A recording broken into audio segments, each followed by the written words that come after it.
Hello everyone, vidongo.com ওয়েবসাইটে তোমাদের সবাইকে স্বাগত জানাই। আমি সৌরভ দে, তোমাদের ম্যাথ টিউটর। এখানে দেখো যে প্রশ্নটি নিয়ে আলোচনা করব, এটি একটি সমানুপাতের প্রশ্ন। তো আমাদের এখানে কি বলা হচ্ছে দেখো, বলা হচ্ছে 23, 30, 57, 78 এর প্রত্যেকটি থেকে কত বিয়োগ করলে বিয়োগফলগুলি সমানুপাতি হবে। তো এখানে যে প্রশ্নটা চাওয়া হচ্ছে কত বিয়োগ করলে, তো আমি সেখানেই অ্যান্সারটা ধরে নিচ্ছি, ধরি এক্স বিয়োগ করতে হবে। তো আমি প্রথমেই ধরে নিলাম এক্স বিয়োগ করতে হবে, তাহলে এরা সমানুপাতি হবে। তাহলে প্রত্যেকটা থেকে এক্স বিয়োগ করে দিই। 23 মাইনাস এক্স, যেহেতু সমানুপাতি হবে বলা হচ্ছে, তার মানে এটা সমান, এটা অনুপাত, এটা যা হবে 57 মাইনাস এক্স এবং 78 মাইনাস এক্স এর অনুপাত তাই হবে।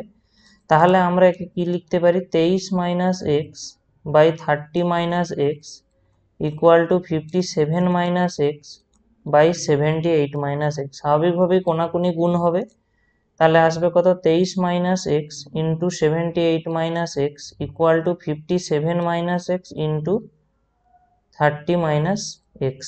তাহলে আমাদেরকে এটাকে ক্যালকুলেট করতে হবে। তাহলে দেখো, আমরা যদি গুণ করি, প্রথমে 78 দিয়ে সম্পূর্ণ অংশটা গুণ হবে, ফলে আসবে কত, 23 ইন্টু 78 মাইনাস 78 এক্স। তারপরে আমরা এই মাইনাস এক্স দিয়ে এটাকে গুণ করলে আমরা পাবো minus 23 x plus x square.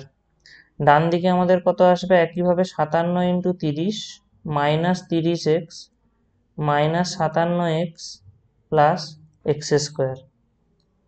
এই অংশটা গুণ করলে আমরা পাবো 1794।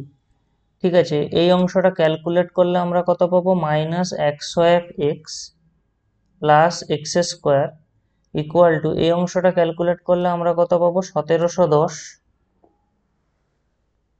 মাইনাস, এটা ক্যালকুলেট করলে আমরা পাবো 87 এক্স প্লাস এক্স স্কোয়ার। স্বাভাবিকভাবেই এক্স স্কোয়ারে যেহেতু বোথ সাইডে আছে এবং তাদের একই সাইন যুক্ত, তো এক্স স্কোয়ারগুলো বোথ সাইড থেকে কেটে যাবে, অর্থাৎ আমরা পাবো কত, 1794 minus 101 x equal two 1710 minus 87 x.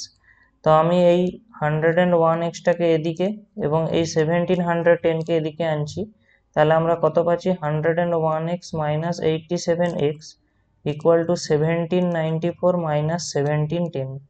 তাহলে এখান থেকে আমরা কত পেয়ে যাব দেখো, 14x ইকুয়াল টু 84। তাহলে এখান থেকে x এর মানটা আমাদের কত আসবে, 84/14, কাটাকাটি হয়ে গেলে 6। তো আমাদের এই প্রশ্নের যে অ্যান্সারটা, x আমরা ধরেছিলাম কি, যে প্রত্যেকটা থেকে x বিয়োগ করলে বিয়োগফলগুলি সমানুপাতি হবে এবং x এর মান বেরালো 6, অর্থাৎ প্রত্যেকটা রাশি থেকে আমরা যদি বা সংখ্যা থেকে 6 বিয়োগ করে দিই, তারা সমানুপাতি হবে। vidongo.com ওয়েবসাইটে ম্যাথ দেখার জন্য অসংখ্য ধন্যবাদ। এরকমই নানা প্রশ্ন তাদের সমাধানের জন্য আমাদের ওয়েবসাইটটি ভিজিট করো।